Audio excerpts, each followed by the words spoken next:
We didn't know at first what had happened to him. All we knew was that the policeman arrived at the door and said, "Are you the owner of K798XBM?"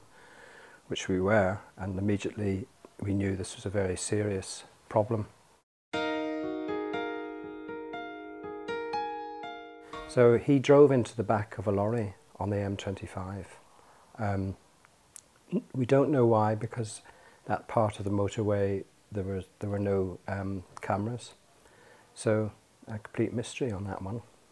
We were told he wouldn't live the weekend, and we were asked to consider turning off the life support machine, and it was all too much of a shock at the time, and I couldn't have made any decision. I was completely shell-shocked. There wasn't much about for long-term brain injury, acquired brain injury, and I think it was GP Alan Stranders, together with Jenny Warren, social worker, that discovered BIRT, and that's how we arrived in BIRT's hands.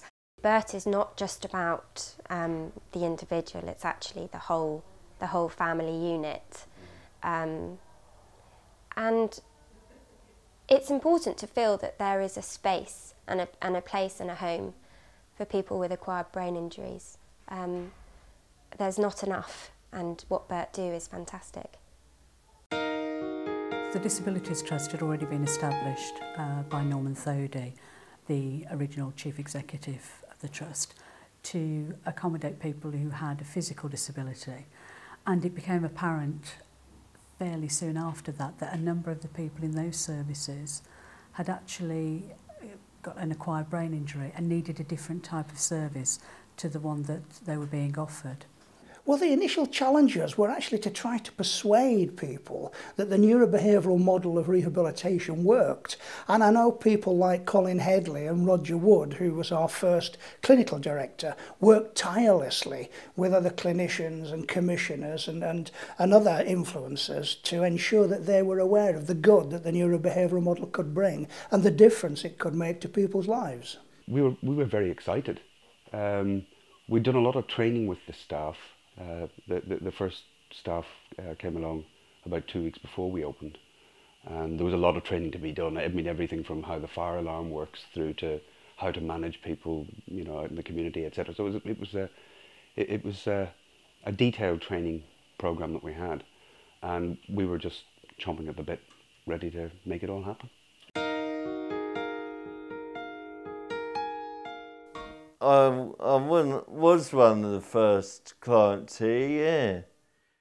And there's only one or two here then, and then it developed from there.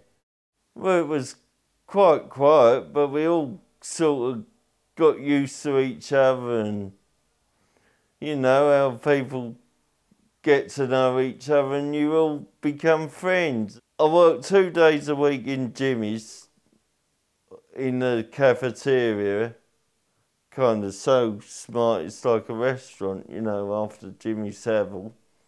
So that's a clean job placement. And also I worked one day at the library trolley, pushing the books round, taking the books round to the patients.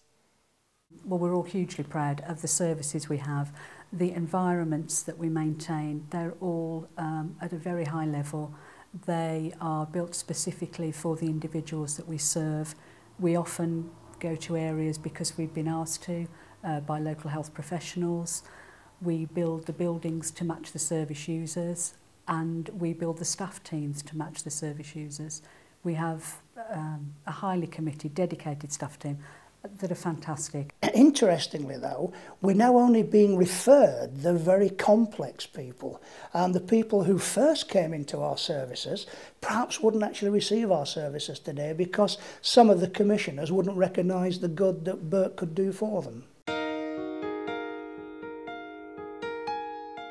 And all those people that work here, I've got to know everybody that works here, so I've got on with all those as well, so it's not just like going into a place where you don't know anybody, because you've actually got to meet everybody first.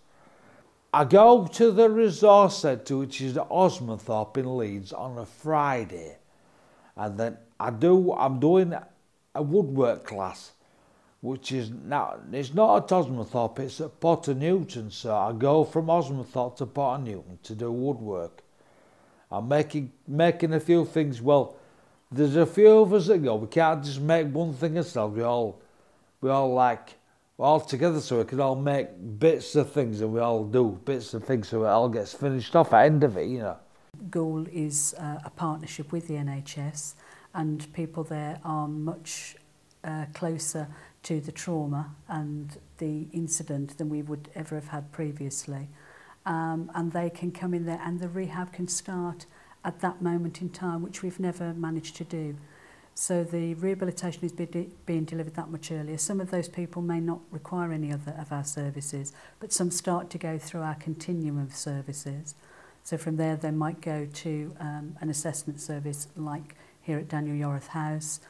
There might be a period of rehabilitation. They might then go home, or they might then require some further support in one of our supported houses, where they will get 24-hour support, learn to live more independently, and maybe then go home, or go to another supported living option that the Trust can offer.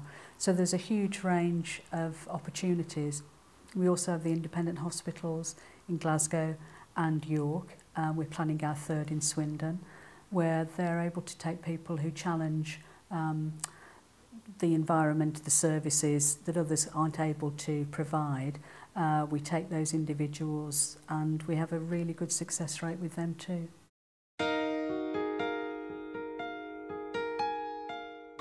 York House has been fantastic since I had my room tour.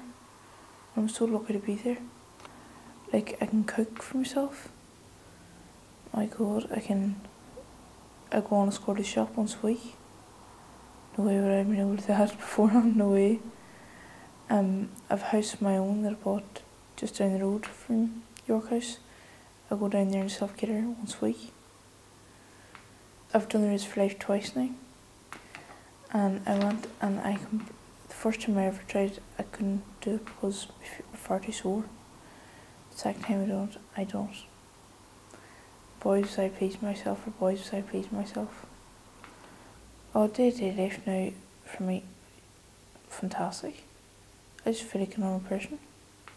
Well, interestingly, Australia contacted us. They'd actually looked at the programmes of the new rehabilitation service, and they were actually talking to us for a number of months before we were invited to go over to Sydney and meet with a number of people in Sydney to begin to develop some services over there. In the meantime, the Chief Executive of the Transport Accident Commission, which actually is a non-fault-based insurance scheme in the state of Victoria, came over to see some of our services, and she actually identified that there were no services like this in Australia that actually gave people real outcomes, that actually really improved people's lives. So Tracy encouraged us to develop services in Melbourne and Victoria. So therefore we actually developed a joint venture with the EW Tipping Foundation, a like-minded organisation with the same values as ourselves, and we opened our first rehabilitation service in Victoria. My admission to Daniel Yorath House was after my 15th admission to hospital with seizures brought on by the brain injury I'd incurred. Daniel Yorath House was very welcoming, efficient, but at the same time homely. The staff was certainly, were, as I keep using the word, were understanding, encouraged me without bossing me. What I needed and what I got was an organised structure. It's a business that makes me stay awake at night sort of worrying about things, particularly with the upcoming cuts in funding that we know are going to be coming. It is going to be quite challenging, we have no doubts about that. And I think it will be challenging particularly for the most complex people who may not get the appropriate services that they really require.